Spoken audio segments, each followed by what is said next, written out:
ಇವತ್ತ ನಿಮ್ಮೆಲ್ಲರಿಗೂ 69 ಮುಗಿದು 70ನೇ ವರ್ಷ ರಾಜ್ಯೋತ್ಸವದ ಶುಭಾಶಯಗಳನ್ನ ತಿಳಿಸುತ್ತಾ ಈ ವೇದಿಕೆಯ ಮೇಲೆ ಬಹಳಷ್ಟು ಹಿರಿಯರು ಇವತ್ತ ಪ್ರಶಸ್ತಿಗೆ ಭಾಜನರಾಗ್ತಾ ಇದ್ದಾರೆ. ಅದು ಬಹಳ ವಿಶೇಷ ಅಂದ್ರೆ ಈ ವರ್ಷ ಮುಖ್ಯಮಂತ್ರಿಗಳು ಮತ್ತು ಉಪಮುಖ್ಯಮಂತ್ರಿಗಳು ನಾನೊಂದು ವಿನಂತಿಯನ್ನ ಮಾಡಿದೆ. ಮಾಧ್ಯಮದೊಳಗೂ ಚರ್ಚೆ ಆಗ್ತಾ ಇತ್ತು.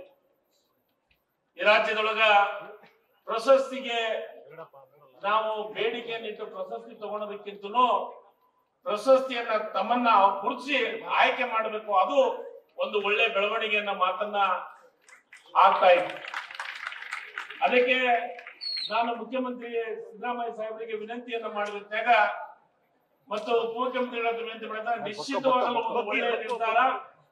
ಅದು ಮುಖ್ಯಮಂತ್ರಿ ಸಿದ್ದರಾಮಯ್ಯ ಸಾಹೇಬ್ ನೇತೃತ್ವದೊಳಗಾಗುವಂತ ಈ ಕಾರ್ಯಕ್ರಮ ಅರ್ಜಿ ಕರೆಲಾರದೇ ಸಲಹಾ ಸಮಿತಿಯ ಮುಖಾಂತರ ಮತ್ತು ಎಲ್ಲರ ಒಂದು ಬೇಡಿಕೆ ಪ್ರತಿ ಜಿಲ್ಲೆಗೆ ಕೊಡಬೇಕಂತ ಇವತ್ತ ಒಂದು ದೊಡ್ಡ ನಿರ್ಧಾರವನ್ನ ಮಾಡಿದ್ದು ಐತಿಹಾಸಿಕ ನಿರ್ಣಯ ಅನ್ನೋ ಮಾತನ್ನ ಇಲ್ಲಿ ಹೇಳಿಕ್ಕೆ ಇಷ್ಟಪಡ್ತೀನಿ ಬಂಧುಗಳೇ. ಈ ಒಂದು ಕಾರ್ಯಕ್ರಮ ನಮಗೆ ಇನ್ನೂ ಒಂದು ಏನಾಗಿದೆ ಅಂದ್ರೆ ಈ ರೀತಿ ಮಾಡೋದ್ರಿಂದ ಮಾಧ್ಯಮದೊಳಗ ಬಹಳಷ್ಟು ಪ್ರಶಂಸೆಯ ಮಾತುಗಳನ್ನ ಇವತ್ತ ನಾನು ಕೇಳಿದ್ವಿ.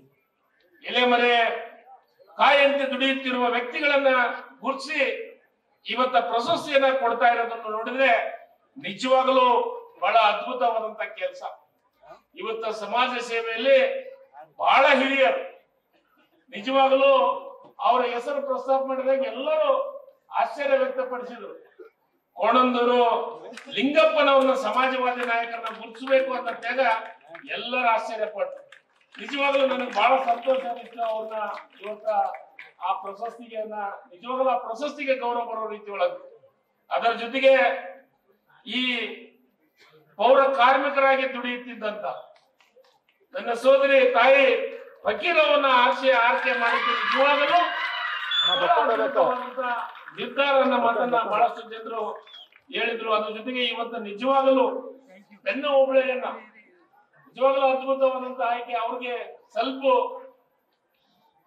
ತ್ರಾಸ ಆಗುತ್ತೆ, ಹೆಲ್ತ್ ವಿಚಾರದೊಳಗೆ ತೊಂದರೆ ಆಗಿರೋದ್ರಿಂದ ಅವ್ರಿಗೆ ವೇದಿಕೆ ಬರಕ್ಕಾಗಿಲ್ಲ. ಅಂತವ್ರನ್ನ ಹುಡುಕಿ ಇವತ್ತು ಅವ್ರು ಬೇರೆ ವೀಣೆಯನ್ನ ತಯಾರು ಮಾಡೋದ್ರೊಳಗ ತಮ್ಮದೇ ಆದಂತ ಪಾತ್ರವನ್ನ ಪಡೆದಂತವ್ರನ್ನ ನಾವು ಗುರುಸಿ ಇವತ್ತ ಪ್ರಶಸ್ತಿಯನ್ನ ಕೊಡ್ತಾ ಇದ್ವಿ.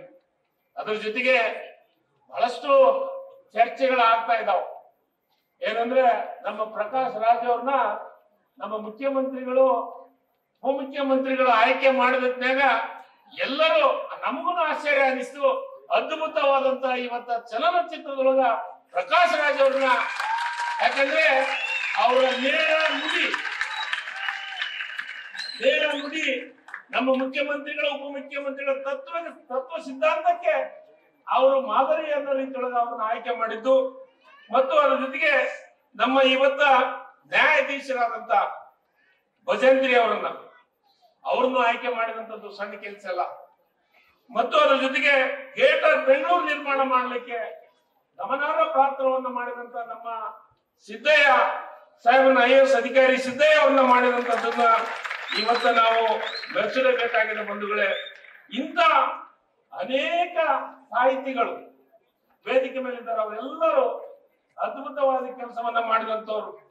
ನಮ್ಮ ಸೂಲಗಿತ್ತಿ ಈರಮ್ಮ ಇರ್ಬೋದು, ಪುಷ್ಪ ಇರ್ಬೋದು, BL ಪುಷ್ಪ ಅವರು ಇರ್ಬೋದು, ಅವರೆಲ್ಲ ನೇರವಾಗಿ ಸಮಾಜವನ್ನ ತಿದ್ದುವಂತ ಅಂಕುಡೊಂಕುಗಳನ್ನ ತಿದ್ದುವಂತ ಕೆಲಸ ನಮ್ಮ ಮುಖ್ಯಮಂತ್ರಿಗಳಾದ ಸಿದ್ದರಾಮಯ್ಯನವರು, ಉಪಮುಖ್ಯಮಂತ್ರಿ DK ಶಿವಕುಮಾರ್ ಯಾವ ರೀತಿ ಸಮಾಜವನ್ನು ತಿದ್ದುವಂತ ಕೆಲಸ, ಸಮಾಜಕ್ಕೆ ಒಂದು ಸಂದೇಶವನ್ನು ಕೊಡುವಂತ ಕೆಲಸವನ್ನು ಏನ್ ಮಾಡ್ತಾರೆ, ಅವರ ಜೊತೆಯಾಗಿ ಸಾಹಿತಿಗಳು ಈ ರೀತಿ ಕೆಲಸವನ್ನ ಮಾಡ್ತಾ ಇರೋದನ್ನ ನನಗೆ ಬಹಳ ಖುಷಿ ಕೊಡುವಂತದ್ದು. ಮತ್ತು ಅದ್ರ ಜೊತೆಗೆ ಇವತ್ತ ಇಂಥ ಮಾನರಿಗೆ, ಇಂಥ ಮಹಾನ್ ವ್ಯಕ್ತಿಗಳಿಗೆ ಸರ್ಕಾರ ಗುರುತಿಸಿ ಇವತ್ತ ಪ್ರಶಸ್ತಿಯನ್ನ ಕೊಡೋದಿದೆಯಲ್ಲ, ಅದು ನಮ್ಮ ಪುಣ್ಯ ಅನ್ನೋ ಮಾತನ್ನ ನಾನು ಇಲಾಖೆ ಮಂತ್ರಿಯಾಗಿ ನಾನು ಪುಣ್ಯ ಮಾಡಿದ್ದೀನಿ ಅನ್ನೋ ಮಾತನ್ನ ಇಲ್ಲಿ ಹೇಳಿಕ್ಕೆ ಇಷ್ಟಪಡ್ತೀನಿ ಬಂಧುಗಳೇ. ಇಂಥ ಮಹಾನ್ ವ್ಯಕ್ತಿಗಳನ್ನ ಗುರುತಿಸುವ ಜೊತೆಗೆ ಈ ಒಂದು ಕನ್ನಡ ಭಾಷೆ ಅಲ್ಲಿ ಅನೇಕ ಸಾಧನೆಯನ್ನ ಮಾಡಿದಂತವ್ರನ್ನ ಇವತ್ತು ಆ ಕೆಲಸವನ್ನ ಮಾಡ್ತಾ ಇದ್ದಾರೆ. ಅದರ ಜೊತೆಗೆ ಇವ್ರನ್ನೆಲ್ಲರನ್ನು ಗುರುತಿಸಲಿಕ್ಕೆ ನಮ್ಮ ಸಲಹಾ ಸಮಿತಿಯ ಎಲ್ಲ ಸದಸ್ಯರಿಗೆ ನಾನು ವಿಶೇಷವಾಗಿ ಅವರಿಗೆ ಮತ್ತು ಅಕಾಡೆಮಿಯ ಅಧ್ಯಕ್ಷರಿಗೆ ಪ್ರಾಧಿಕಾರದ ಅಧ್ಯಕ್ಷರಿಗೆ ನಾನು ವಿಶೇಷವಾಗಿ ಮೊದಲಿಗೆ ಅವರಿಗೂ ಧನ್ಯವಾದಗಳನ್ನ ಹೇಳಲಿಕ್ಕೆ ಇಷ್ಟಪಡ್ತೀನಿ ಬಂಧುಗಳೇ. ಈ ಒಂದು ಕಾರ್ಯಕ್ರಮದ ಜೊತೆಗೆ ನಾನು ಬಹಳಷ್ಟು ಸತಿ ವೇದಿಕೆ ಮೇಲೆ ಹೇಳ್ತಾ ಇರ್ತೀನಿ, ಇವತ್ತ ವೇದಿಕೆಯೊಳಗ ಪ್ರಶಸ್ತಿ ಸಿಗಲಾರ್ದವರು ನೀವು ಅರ್ಹರು ಅನರ್ಹ ಅಲ್ಲ. ಪ್ರಶಸ್ತಿ ಸಿಗಲಾರ್ದವರು ನೀವು ಅರ್ಹರೇ. ಮುಂದಿನ ದಿನಮಾನದೊಳಗೆ ನಿಮಗೂ ಗುರುತಿಸಿ ಪ್ರಶಸ್ತಿ ಕೊಡುವಂತ ಕೆಲಸವನ್ನ ಸರ್ಕಾರ ಮಾಡೇ ಮಾಡುತ್ತಾ ಅನ್ನೋ ಮಾತನ್ನ ಮತ್ತೊಮ್ಮೆ ಮರುಕಳಿಸ್ತೀನಿ. ಯಾಕಂದ್ರೆ ಬಹಳಷ್ಟು ಜನರು ಆಯ್ಕೆ ಪಟ್ಟಿಯಲ್ಲಿದ್ರು, ಅವರಿಗೆ ನಾವು ಕೆಲವೊಂದಿಷ್ಟು ವಿಚಾರದೊಳಗ ವಯಸ್ಸಿನ ಇತಿಮಿತಿಯನ್ನ ನೋಡಿ ಕೆಲವೊಂದಿಷ್ಟು ಬಿಡುವಂತ ಕೆಲಸವನ್ನ ಮಾಡಿದ್ವಿ. ಕೆಲವೊಂದಿಷ್ಟು ಜಿಲ್ಲೆಗೆ ಪ್ರಾಧಾನ್ಯತೆ ಸಿಗಬೇಕು ಅನ್ನೋ ದೃಷ್ಟಿಕೋನ ಇವೆಲ್ಲವನ್ನ, ಯಾಕಂದ್ರೆ ನನಗೆ ಇಬ್ಬರದು ಏನು ಒಂದು ಇದೊಂದು ಇನ್ಸ್ಟ್ರಕ್ಷನ್ ಅಂದ್ರೆ ಏನು ಒಂದು ಆದೇಶ ಅಂದ್ರೆ ಪ್ರತಿ ಜಿಲ್ಲೆಗೂ ಪ್ರಶಸ್ತಿ ಸಿಗಲೇಬೇಕು ಅನ್ನೋ ಮಾತನ್ನ ನಮಗೆ ಹೇಳಿದ್ರು, ಪ್ರತಿ ಜಿಲ್ಲೆಗೆ. ಮತ್ತು ಅದ್ರ ಜೊತೆಗೆ ಬೇರೆ ಒಂದ ಕಡೆ ಕ್ರೋಢೀಕರಣ ಆಗ್ಬಾರ್ದು, ಇಡೀ ರಾಜ್ಯಾದ್ಯಂತ ಎಲ್ಲ ಜಿಲ್ಲೆಗಳಿಗೂ ಪ್ರಶಸ್ತಿ ಸಿಗಬೇಕು ಅನ್ನೋ ಮಾತನ್ನ ಮಾಡಿದ್ದಕ್ಕೆ ಎಲ್ಲವನ್ನ ಗುರುತಿಸಿ ಮಾಡಿದ್ವಿ. ಅದರ ಜೊತೆಗೆ ಹೋದ ವರ್ಷ ವಿಧಾನಸೌಧ ಮೆಟ್ಟಲ ಮೇಲೆ ಕಾರ್ಯಕ್ರಮವನ್ನ ಮಾಡಿದ್ವಿ. ಯಾಕಂದ್ರೆ 150 ವರ್ಷ ಕರ್ನಾಟಕ ಅಂತ ಹೆಸರಿಟ್ಟು 50 ವರ್ಷ ಆಗಿತ್ತು. ಅದ್ಭುತವಾದಂತ ಕಾರ್ಯಕ್ರಮ. ನಿಜವಾಗ್ಲೂ ನಾನು ಮುಖ್ಯಮಂತ್ರಿಗಳಂತ ಅಭಿನಂದನೆ ಹೇಳ್ತೀನಿ ಆ ವಿಚಾರಗಳು. ಇಡೀ ವರ್ಷದ ಕಾರ್ಯಕ್ರಮ ಮಾಡಿದ್ವಿ. ಕಾರ್ಯಕ್ರಮ ಜೊತೆಗೆ ಗಡಿ ಭಾಗದೊಳಗೆ ಸಾಂಗ್ಲಿ ಜಟ್ಟಿನೊಳಗೆ ಗಡಿ ಭಾಗದೊಳಗ ಕಾರ್ಯಕ್ರಮವನ್ನ ಮಾಡಿದ್ವಿ. ಮರಾಠ ಎಲ್ಲರೂ ಸಹಕಾರವನ್ನ ಮಾಡಿದ್ವಿ. ಎಲ್ಲರಿಗೂ ನಮಗೆ ಬಹಳ ಅದ್ಭುತವಾದಂತ ಕಾರ್ಯಕ್ರಮ. ಅದರ ಜೊತೆಗೆ ರಾಯಚೂರಲ್ಲಿ ಏನು ಇನ್ನೋಟ ಮುನ್ನೋಟ ಅನ್ನೋ ಒಂದು ಅದ್ಭುತ ಕಾರ್ಯಕ್ರಮ ನಮ್ಮ ಪುರುಷೋತ್ತಮ ಬೆಳೆಮನ ನೇತೃತ್ವದೊಳಗ ಮತ್ತು ನಮ್ಮ ಅಕಾಡೆಮಿ ಎಲ್ಲ ಅಧ್ಯಕ್ಷರ ನೇತೃತ್ವದೊಳಗ ಅದ್ಭುತ ಕಾರ್ಯಕ್ರಮ ಮಾಡೋದ್ರ ಜೊತೆಗೆ ಒಂದು ಇತಿಹಾಸ ಆಗ್ಬೇಕು ಅಂತ ನಾವೆಲ್ಲರೂ ಸೇರಿ ಮುಖ್ಯಮಂತ್ರಿಗಳಿಗೆ ವಿನಂತಿಯನ್ನ ಮಾಡಿದೆ ನಾನು. ಏನಂದ್ರೆ ಎಲ್ಲರೂ ಹೇಳ್ತಾ ಇದ್ದಾರೆ, ಎಲ್ಲ ಹೋರಾಟದವರು ಹೇಳ್ತಾ ಇದ್ದಾರೆ, ನಾವೊಂದು ಭುವನೇಶ್ವರಿಯ ಪ್ರತಿಮೆಯನ್ನ ಪ್ರತಿಷ್ಠಾಪನೆ ಮಾಡ್ಬೇಕಂತ ಮುಖ್ಯಮಂತ್ರಿಗಳು ಒಂದೇ ಮಾತು ಹೇಳಿದ್ರು, ಇದು ಒಂದು ಇತಿಹಾಸ, ಇದು ಒಂದು ನೆನಪಿರ್ಲಿ, ಕರ್ನಾಟಕ ರಾಜ್ಯದಲ್ಲಿ ಪ್ರತಿಯೊಬ್ಬರಿಗೆ ನೆನಪಾಗಲಿ ಅನ್ನೋ ದೃಷ್ಟಿಕೋನವನ್ನು ಇಟ್ಕೊಂಡು ಇವತ್ತು ವಿಧಾನಸೌಧದೊಳಗ ಒಂದು ಭುವನೇಶ್ವರಿ ತಾಯಿಯ ಪ್ರತಿಮೆಯನ್ನು ಸ್ಥಾಪನೆ ಮಾಡೋದ್ರ ಮುಖಾಂತರ ಈ ರಾಜ್ಯದೊಳಗ ಒಂದು ಇತಿಹಾಸವನ್ನ ಬರುವಂತ ಕೆಲಸವನ್ನ ನಾವು ಮಾಡಿದ್ದೀವಿ ಅನ್ನೋ ಮಾತನ್ನ ಜೊತೆಗೆ ಹೇಳುತ್ತಾ, ಕನ್ನಡ ಮತ್ತು ಸಂಸ್ಕೃತಿ ಇಲಾಖೆ ಬಹಳ ವಿಶಿಷ್ಟ ಮತ್ತು ವಿಶೇಷವಾಗಿದ್ದು. ಮುಖ್ಯಮಂತ್ರಿಗಳು ಹೇಳಿದ್ರು, ಎಲ್ಲ ಅಕಾಡೆಮಿಯ ಅಧ್ಯಕ್ಷರನ್ನ ಸದಸ್ಯರನ್ನ ಒಂದೇ ಸತೆ ನಾವು ಆದೇಶ ಮಾಡೋದ್ರ ಮುಖಾಂತರ ನನಗನ್ಸಿದ ಮಟ್ಟಿಗೆ ಕರ್ನಾಟಕ ರಾಜ್ಯದ ಇತಿಹಾಸದೊಳಗೆ ಬರೀ ಅಧ್ಯಕ್ಷರು ಮಾಡೋದು ಸದಸ್ಯರು ಮಾಡಲಾರ್ದೆ ಇರ್ತಿದ್ರು. ಆದ್ರೆ ಮುಖ್ಯಮಂತ್ರಿಗಳು ಎಲ್ಲ ಅಕಾಡೆಮಿಯ ಅಧ್ಯಕ್ಷರು ಸದಸ್ಯರನ್ನ ಮಾಡಿ ಒಂದೇ ಸತಿ ಆದೇಶ ಮಾಡಿದ್ದು ಏನಾದ್ರೂ ಇತಿಹಾಸ ಇದ್ರೆ ಅದು ಹೋದ ವರ್ಷ ಅದು ಮುಖ್ಯಮಂತ್ರಿ ಸಿದ್ದರಾಮಯ್ಯನವರ ಕಾಲಘಟ್ಟದೊಳಗ ನಮ್ಮ ಮಾತನ್ನ ಇಲ್ಲಿ ಹೇಳಿಕೆ ಇಷ್ಟಪಡ್ತೀನಿ ಬಂಧುಗಳೇ. ಇದರ ಜೊತೆಗೆ ನಮ್ಮ ಬಹಳಷ್ಟು ಜನರ ಬೇಡಿಕೆ ಕಲಾವಿದರಿಗೆ, ಇವತ್ತ ಕಲಾವಿದರು ಬಹಳ ಕಷ್ಟದೊಳಗಿದ್ದಾರೆ. ಅವರ ದಿನ ಅವ್ರಿಗೇನು ಮಾಸಾಸನ ಬರ್ತೈತೆ, ಆ ಮಾಸಾಸನದಲ್ಲಿ ಎಷ್ಟೋ ಕಲಾವಿದರು ಜೀವನವನ್ನ ಮಾಡ್ತಾ ಇರೋದು. ಅವತ್ತು ನಾನು ವಿನಂತಿಯನ್ನ ಮಾಡಿದ್ನಾಗ, ಸರ್ ಬೇರೆ ಅವ್ರಿಗೆ 2,000 ಇದೆ, ನೀವು ಅದನ್ನ ಕಲಾವಿದರ ಮಾಸಾಸನವನ್ನ ಜಾಸ್ತಿ ಮಾಡ್ಬೇಕಂದಾಗ ಈ ಸದ್ಯ ಅದನ್ನ ಕನಿಷ್ಠ 2,500 ಮಾಡೋದ್ರ ಜೊತೆಗೆ ಕನಿಷ್ಠ 10,000 ಬರೇ ಕಲಾವಿದರಿಗೆ ಗುರುತಿಸಿಕೊಡ್ತಿದ್ವಿ. ಈ ಸದ್ಯ 13,000 ಕಲಾವಿದರನ್ನ ಗುರುತಿಸಿಕೊಡುವಂತ ಕೆಲಸವನ್ನ ಅಂದ್ರೆ ಸರ್ಕಾರದಿಂದ ಐತಿಹಾಸಿಕ ನಿರ್ಧಾರಗಳನ್ನು ತೆಗೆದುಕೊಂಡಿದ್ವಿ. ಕನ್ನಡದ ಬಗ್ಗೆ ಎಷ್ಟು ಅಭಿಮಾನ ಇದೆ ಅನ್ನೋದನ್ನ ನೀವಿಲ್ಲೇ ಒಂದ್ಸತಿ ಅರ್ಥ ಮಾಡ್ಕೋಬೇಕು.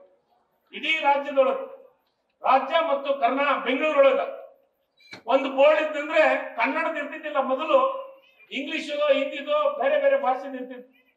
ಆದ್ರೆ ಅದನ್ನ ಕಾನೂನು ತರೋದ್ರ ಮುಖಾಂತರ 60% ಕನ್ನಡದ ನಾಮಫಲಕ ಇರ್ಬೇಕು, ಉಳಿದಿದ್ದು ಬೇಕಾದ ಬೇರೆ ಬರ್ತಲ್ಲ ಅಂತ ಕನ್ನಡ 60% ಅನ್ನ ನಿರ್ಧಾರವನ್ನ ಮಾಡಿದ್ದು.